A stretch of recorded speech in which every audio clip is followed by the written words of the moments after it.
Magandang hapon po sa inyong lahat mga kaibigan and welcome po to another episode of Damayan. Mga kaibigan, it is Thursday and ako, napakainit na and still malapit na ang mid-January. Mga topics po ngayon and very interesting para po sa ating pag-usapan portion.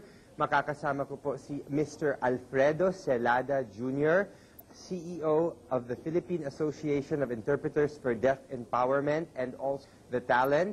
Ang topic natin is PAIDE to the 10th Power, a concert in sign language for the deaf empowerment. And para po sa process. Yeah, one of our sign language trainers, yes. She became deaf when she was 12 years old. I see. So, is it harder, let's say, if you're going to train someone to do sign language or to understand sign language, medyo mahirap ba ang born deaf, inborn na bingi yung pasyente natin or yung dating nakakarinig tapos all of a sudden hindi na makarinig? Depende yan. Ang importante kasi yung acceptance. Whether pinanganak ka ng deaf, kailangan yung acceptance that you are deaf. And okay. If you were born hearing na naging deaf ka, acceptance pa rin ang importante. Okay. Kasi syempre minsan, di ba, like if you were born with hearing, tapos then you will be, you will become deaf. Yeah. Medyo magsasuffer ang ating self-esteem, di ba, yung self-confidence. So, maaring yung isang pasyente ay ayaw nang mag-come out of their shell. But what's important is that positive attitude na sabihin natin, okay, bingi ako, pero I still have to function like a normal human being, which is what PAIDE is doing, no? Oo, so... Sa PAIDE po, ang tinitry namin talaga mostly yung mga hearing to and different professions to learn the language of the deaf. So ginagawa namin na para maging isang sign language interpreter sila.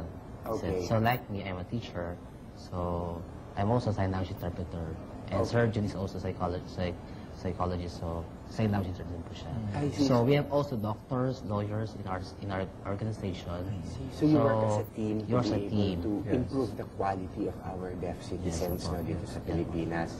Okay, so meron po tayong mga programa. Like, how do you put them on the program? Let's say, okay, paano nyo po napipili yung inyong mga tinuturuan? Well, ang training namin talaga sa hearing.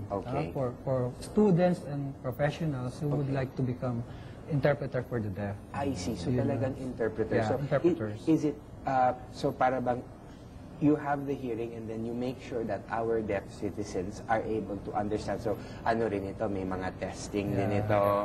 Meron kaming sister school. Their parents, how they did at school, di ba? Kung maganda ang grades or any particular experience. So dapat at least ang ating mga magulang through the sign language of the child will be able to tell the excitement and kung ano ang nangyayari sa araw ng kanyang anak. Yes. Okay. And then going back to the concert, how long is this concert at saka anong klaseng mga songs po ito? May OPM ba? Or is it rock? Or variety yung mga songs mo. So, definitely yung mga audience po yung mag-i-enjoy sila sa concert. So, that will be 7 to 9 p.m. So, January 27. Maraming iba rin mga costumes na mag-i-enjoy mga At the same time, mga konting gimmick for of course. Kasi we do this para ma-empower mga deaf. No? So, this is a purpose nila kung bakit we have concert in sign language. Not really for sign language interpreters, but for the deaf, to empower the deaf. Community. This will be deaf and hearing. Deaf and hearing. For the deaf, of course, because this will be incredible for them to have full concert, enjoy the music through sign language, and also like for the hearing to experience something new because it is incredible to be doing something like this. And we also have guests for Day School Sign Choir. Okay. We have the dynamic dancers and of course Miss Chinching Gutierrez. Wow, Miss Chinching Gutierrez also. She will join the concert. Okay. Ako, so talagang there's a lot in store, no? So I'm sure napaka-excited yung... Very much. Okay, so would you like to take this opportunity once again to invite our televiewers or anybody to watch this concert and any parting words po that you might want to share with our televiewers? I would like to thank first Damayan and Mr. William T. for inviting us over. I would like to invite everybody to watch our concert this January 27. It's a Saturday, 7 in the evening at the PLM Life Theater. You may call our number at 534-5512 for tickets and for other inquiries. Thank you very much.